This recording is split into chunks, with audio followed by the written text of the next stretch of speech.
कहा पर्यायोक्त अलंकार का हम वर्णन कर रहे हैं। कहा पर्यायोक्त मिदा भंग्या गम्यमेवा विधीयते। कहा कि दूसरे ही ढंग से व्यंग वस्तु का अभिधा वृत्ति के द्वारा जो कथन किया जाता है तो उसको पर्यायोक्ति अलंकार कहते हैं। उसको पर्यायोक्त अलंकार कहते हैं। कहा स्पृष्टास्ता नंदने सच्याः के संभोग लालिताः सावज्ञम पारिजातस्य मंजरियो यस्य सैनिकैः। कहा कि जिस हयग्रीव के सैनिकों ने इन सची माने इंद्राणी के संस्कार के लिए बढ़ाई गई पारिजात की मंजरियों को अब सावज्ञम माने अनादर पूर्वक मर्दन किया, अनादर पूर्वक मर्दन किया। समझे?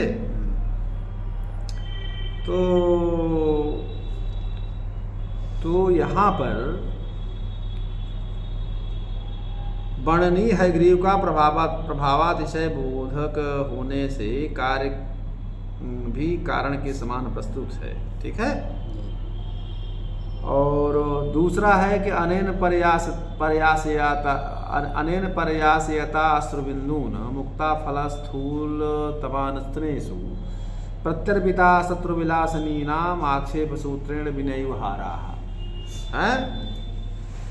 कहा कि जो अंग देश के राजा ने शत्रु सुंदरियों के स्तनों में मोतियों के सदृश बड़े बड़े अश्रुबिंदुओं को फैलाकर गूंथने वाले सूत्र के बिना ही मानो हारों को अर्पण कर दिया है, मानो हारों को अर्पण कर दिया है। तो अत्र वर्णनीय राज्ञो गम्यभूत शत्रु मारण रूप कारणवत् कार्यभूतम तथाविध शत्रु स्त्री कंदन जलमपि प्रभावात् से बोधकत्वेन वर्णनार्हमिति पर्यायोक्तम।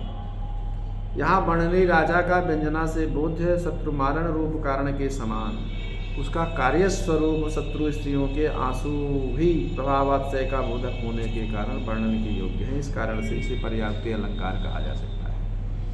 कहा दूसरा है राजन राजसुतान पाठयति माम देव्योक्त तूष्णीम स्थिताः कुब्जे भोजे माम कुमार सचिवैर नाद्याविकिं भुज्यते इत्थम राजसुखस्तवारि भवने मुक्तोत्थगैः पंजराश्च चित्रस्थानमवलोक्य शून्यबलभा विवेकैकमा भासते। कहा हे राजन, आपके शत्रु के प्रासाद में पथिकों से पिंजड़ों के द्वारा छोड़ा गया जो यह आपका पालतू तोता है निर्जन अट्टालिकाओं में रह करके चित्रों में स्थित, चित्रों में जो बनाए गए राजा इत्यादि के चित्र हैं उसको देख करके इस प्रकार एक एक आदमी से वो पूछ रहा है। क्या कह रहा कि हे राजन, राजसुता न पाठयति माम, राजकुमारी आज हमको नहीं पढ़ाती है। हाँ? और क्या है? देव्योग तूष्णीम स्थिताः, महारानियां भी क्या नाम से चुपचाप रहती हैं। कुब्जे भोजे माम कुमार सचिवैर नाद्याविकिं भुज्यते। और अरे कुबड़ी मुझे खिलाओ। इस समय तक राजकुमार के जो सहचर हैं साथ साथ रहने वाले वो क्यों नहीं भोजन कर रहे हैं, क्यों नहीं भोजन करते, इस प्रकार से वो कह रहा है। समझ रहे हो नहीं? और दूसरी चीज़ है सामान्यम वा विशेषेण विशेषस्तेन वा यदि